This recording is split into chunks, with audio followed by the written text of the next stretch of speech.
आखिर आत्मिक बाप का सही मतलब क्या होता है? आप लोगों ने बहुत बार सुना होगा कि आत्मिक पिता यानी कि स्पिरिचुअल फादर। स्पिरिचुअल फादर आज के दिनों में या मदर आज के दिनों में यानी माँ, स्पिरिचुअल यानी आत्मिक माँ, बहुत से सेवक और सेविका इन दिनों में अपने आप को ये कहलाना पसंद करते हैं। मैंने देखा बहुत लोगों ने अपने आप को आत्मिक माँ और आत्मिक बाप के रूप में लोगों पर जाहिर किया और उन्हें पसंद है कि लोग उन्हें ये बोले। मैं बीते दिनों में एक भाई से मिला तो उन्होंने भी बताया कि मेरे आत्मिक पिता वो हैं और मेरी आत्मिक माँ वो हैं। तो क्या सच में परमेश्वर का वचन आत्मिक माँ बाप के बारे में बोलता है? क्या सच में ये बाइबल की शिक्षा है या अपने आप लोगों ने अपने आप इन बातों को बनाया है? तो हम जानेंगे कि आखिर आत्मिक माँ बाप कहाँ से आए और आत्मिक बातें जो आत्मिक लोगों के लिए हैं, जैसे लोग कहते हैं कि हमारे वो आत्मिक पिता हैं, आत्मिक माँ हैं, तो क्या सच में परमेश्वर का वचन इसके बारे में क्या कहता है? आप मेरे साथ जब पढ़ेंगे, मैं आपको सिर्फ वचन दूंगा और आपको पढ़ के भी बताऊंगा। पहला कुरिन्थियों उसका 4था अध्याय उसके 15वें पद में यहां पर पौलुस अपने आप को कुरिन्थियों चर्च का पिता बताता है। यानी वो कहता है क्योंकि यदि मसीह में तुम्हारे सिखाने वाले 10,000 भी होते तो भी तुम्हारा पिता यानी आत्मिक पिता बहुत से नहीं, इसलिए कि मसीह यीशु में सुसमाचार के द्वारा मैं तुम्हारा पिता हुआ। वो कह रहा है तुम्हें सुसमाचार मैंने सुनाया है, तुमने मेरे द्वारा प्रभु यीशु मसीह पर विश्वास किया, तो इसके कारण तुम्हारे आत्मिक पिता बहुत नहीं है, ताकि तुम इस बात को समझ पाओ कि मैं तुम्हारा आत्मिक पिता हूं। ऐसा पौलुस ने अपनी पत्री में कुरिन्थियों को बोला। कई लोग इस बारे में बोल सकते हैं जब आप यीशु मसीह का सुसमाचार किसी को बताते हैं और वो आपके माध्यम से आपके द्वारा परमेश्वर में यीशु मसीह में आते हैं या विश्वास करते हैं, तो आपका वो आत्मिक बेटा या बेटी बन जाती है। ये पौलुस खुद कहते हैं अपनी पत्री में। तो क्या ये सही है? क्या इतना ही बहुत है या और कुछ भी हम जान सकते हैं? जी हाँ, हम और गहरी बात इसके बारे में जानेंगे कि आखिर आत्मिक माँ बाप किस तरीके से बनते हैं और वो क्या करते हैं। पौलुस तीमुथियुस को पहला तीमुथियुस उसका पहला अध्याय और उसके दूसरे पद में वहां पर ऐसा लिखते हैं। वो कह रहे हैं तीमुथियुस के नाम जो विश्वास में मेरा सच्चा पुत्र है। इस बात को गौर से सुनिएगा, जो विश्वास में मेरा सच्चा पुत्र है। ये बहुत गहरी बात है। यानी पौलुस ने अपने बेटे तीमुथियुस को यानी तीमुथियु को उसने आत्मिक बेटा बोला और विश्वास में बताया। यानी पौलुस तीमुथियुस को उसको शिक्षा और सुझाव देता था। इसलिए वो कहता है कि ये विश्वास में मेरा सच्चा पुत्र है। परमेश्वर का दास पौलुस तीमुथियुस के लिए ऐसा बोलता है कि मैं तेरा आत्मिक बाप हूं। हम सब जानते तीमुथियुस पौलुस का पुत्र नहीं था, लेकिन पौलुस आत्मा में उसका बाप था और आत्मा में वो उसका बेटा था, क्योंकि वो उसको सिखाता था और तीमुथियुस उसकी मानता था। सुनिएगा एक और गहरी बात। परमेश्वर का वचन एक और जगह लिखा है फिलिपियो और उसका दूसरा अध्याय और 22 पद में। यहां पर ऐसा लिखा है, पौलुस कहते हैं कि पर उसको तो तुमने परखा और जान भी लिया है, यानी तीमुथियुस को। यहां कहते हैं वो फिलिपियो उसका दूसरा अध्याय और उसके 22वें पद में कि जैसा पुत्र पिता के साथ करता है वैसा ही उसने सुसमाचार के फैलाने में मेरे साथ परिश्रम किया। ये बहुत बहुत इंपॉर्टेंट बात है। यदि कोई भी व्यक्ति अपने आप को किसी का आत्मिक बेटा या बेटी बोलता है और अगर वो उसके साथ उसकी सेवकाई में मदद नहीं करता, परिश्रम नहीं करता, तो वो उस व्यक्ति का आत्मिक बेटा हो ही नहीं सकता या बेटी हो ही नहीं सकती। जिन लोगों ने आपके यीशु मसीह के सुसमाचार सुनाया और आप उनके माध्यम से यीशु मसीह में आए, या आपकी कोई आत्मिक उन्नति कर रहा है जिसमें आप उससे सीखते हैं, आप उससे सुझाव पाते हैं और साथ में आप उसके साथ उसकी सेवकाई में परिश्रम भी करते हैं, तब आप आत्मिक पिता किसी को बोल सकते हैं जब आप इन बातों को उस व्यक्ति के अंदर देखते हैं। समझिएगा, बाइबल कहती है आत्मिक पिता सबसे पहला विश्वास में लाता है, विश्वास में बढ़ाता है, गाइड करता है, यानी आपको उन्नत करेगा, आपको बताएगा। और यहां वो कहता है परिश्रम बेटा करता है अपने आत्मिक बाप की सेवकाई में जो उसे परमेश्वर ने सौंपी है। बहुत से लोग अपने आत्मिक माँ बाप बोलते हैं, लेकिन उन आत्मिक माँ बापों से उनकी व्यक्तिगत मुलाकात ही नहीं है। वो सिर्फ ऑनलाइन सुना और सुनकर उनको अच्छा लगा, और अच्छा लगने के बाद वो कहते हैं ये मेरे आत्मिक माँ बाप हैं। जी नहीं, ये बाइबल नहीं बताती। अगर आप आत्मिक माँ बाप वो आपके हैं तो आप उनकी सेवकाई में परिश्रम करेंगे, उनके साथ व्यक्तिगत भी मिलेंगे, उनसे गाइडेंस प्राप्त करेंगे, और उनके वचनों के द्वारा यानी उनकी गाइडेंस के द्वारा आप उन्नत भी होंगे, आप बढ़ेंगे भी। सुनिएगा, और बहुत गहरी बात है। अगर आप इस बात को समझ सके तो मैं और आगे आपको इसको क्लियर करता हूं, कौन आत्मिक बाप और आत्मिक बेटा है। यहां लिखा हुआ है, अगर आप फिलेमोन की पत्री अगर आप पढ़ेंगे, उसका 1 अध्याय और उसके 10 पद को जरूर पढ़िए।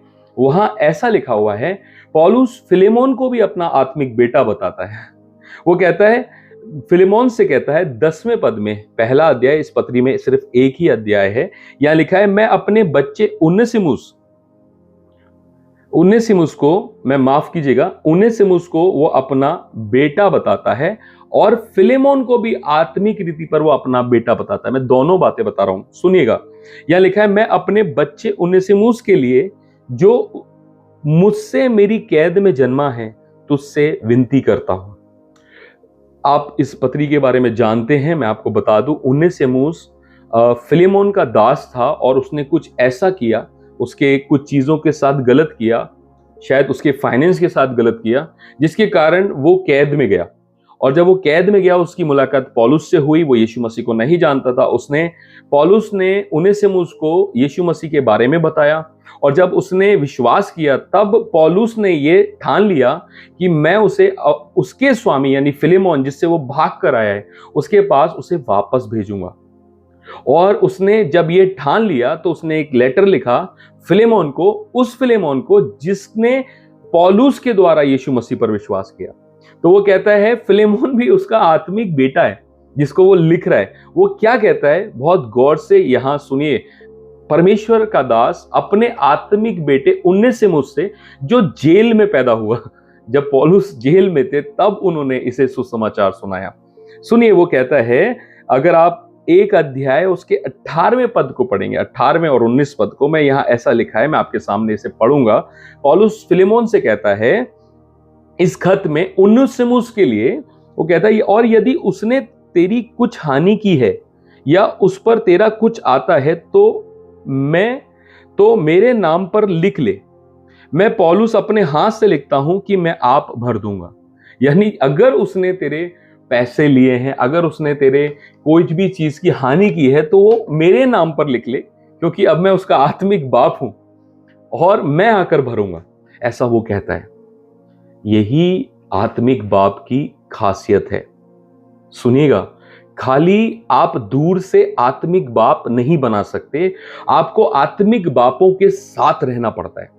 जो खादिम, जो सेवक आपके लिए परिश्रम कर रहे हैं, जिनके साथ आप रह रहे हैं, याद रखिएगा, कई बार आपने गलती की, लेकिन आत्मिक दासों ने खड़े होकर, उन दासों ने आपके पैसे तक दिए।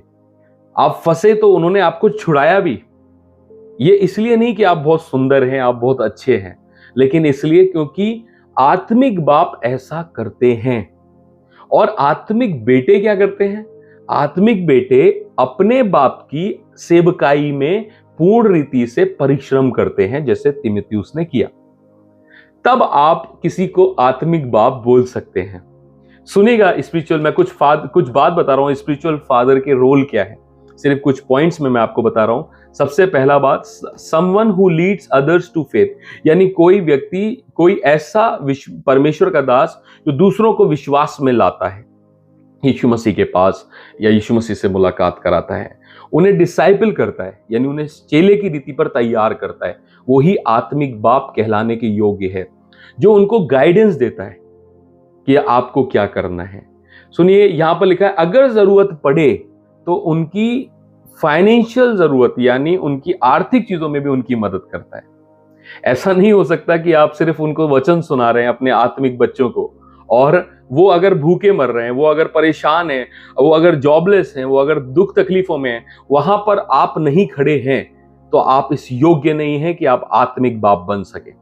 पौलुस ने उनेसिमुस के स्वामी को, फिलेमोन को लिखा, अगर इसने कुछ भी तेरा लिया है तो मेरे नाम पर लिख दे, मैं भरूंगा, क्योंकि ये मेरा आत्मिक बेटा बन गया है जेल में, क्योंकि मैंने इसे यीशु मसीह के बारे में बताया। गौर से सुनिएगा, यहां पर लिखा हुआ है सेम, जैसे एक माँ बाप, हम लोग बायोलॉजिकली यानी दुनियावी माँ बाप जैसा रिश्ता होता है, वैसे ही सेम रिश्ता आत्मिक बाप निभाता है। जब हम दुनियावी माँ बाप को देखते हैं, उनको हर तरीके से, अपने बच्चों को चाहते हैं कि उनको हर तरीके से अच्छा हो, चाहते हैं कि उनको अच्छे हर चीज में वो उनके साथ खड़े रहे, वैसे ही आत्मिक बाप भी होता है। केवल ऑनलाइन आकर सुसमाचार सुनाने से कुछ नहीं होगा, अपने आत्मिक बच्चों के साथ खड़े रहना पड़ेगा, तब आप एक अच्छे परमेश्वर के सेवक और आत्मिक पिता कहलाने योग्य हैं। गौर से सुनिएगा, आत्मिक बेटे की कुछ बातें मैं आपको बता रहा हूं। आत्मिक बेटा अपने स्पिरिचुअल फादर के, जिसने उसको सुसमाचार सुनाया, उसके लिए परिश्रम कर रहा है, उसको बढ़ा रहा है, गाइड कर रहा है, उसके अधीनता में रहना है, उसको मतलब उसकी बातों को मानना है। और सुनिएगा, वो हमेशा उसकी सेवकाई में जुड़कर परिश्रम करना है उसके साथ। ऐसा नहीं हो सकता कि आप केवल उसकी बातों को सुने और उसकी सेवकाई में आप खड़े ना रहें।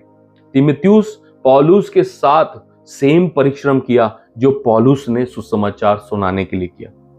यह है आत्मिक बाप बेटे का रिश्ता। सुनिएगा, ईमानदार रहेगा अपने बाप के प्रति, आत्मिक बाप के प्रति, और वफादारी के साथ उसके साथ जुड़ा रहेगा, चालाकी नहीं करेगा। और दूसरा, उनसे सीखेगा, उसके जीवन से। जब हम बच्चे हैं तो हम अपने माँ बाप से कुछ सीखते हैं, वैसे ही बेटा जो आत्मिक बेटा है वो अपने बाप से सीखेगा। फिर लिखा है सेम, जैसे एक बच्चा होता है, बेटा होता है, वैसे ही वो करेगा अपने बाप के साथ। मैं इस बात को बहुत गहराई के साथ बोल रहा हूं। आज बहुत ज्यादा प्रचार हो रहा है, ऑनलाइन सुसमाचार सुनाया जा रहा है, लेकिन सुसमाचार सुनकर आशीष लेना आत्मिक बाप बना लेना नहीं है। मेरे से एक व्यक्ति ने बोला कि आप मेरे आत्मिक बाप हो। मैं जब उससे मिला तो मैंने कहा, भाई आपने मुझसे सीखा क्या है? कुछ भी नहीं सीखा, है ना। आपने मेरी मिनिस्ट्री में सेवकाई की है, परिश्रम किया, कुछ भी नहीं किया, तो आप कैसे कह सकते हो कि आप मेरे आत्मिक बेटे हो? आपने मेरे साथ परिश्रम नहीं किया, आपने मेरे से कुछ गाइडेंस नहीं लिया, आपने मेरे द्वारा कुछ भी हासिल नहीं किया, तो मैं आपका कैसे आत्मिक बाप या आत्मिक बेटे आप मेरे बन सकते हो? तो इस धोखे में ना आए। मैं आपको खुलकर बता रहा हूं, परमेश्वर का वचन स्पष्ट रूप से कहता है, जो रिश्ता मैंने बताया परमेश्वर में आत्मिक माँ बाप का, वो ऐसा ही होता है।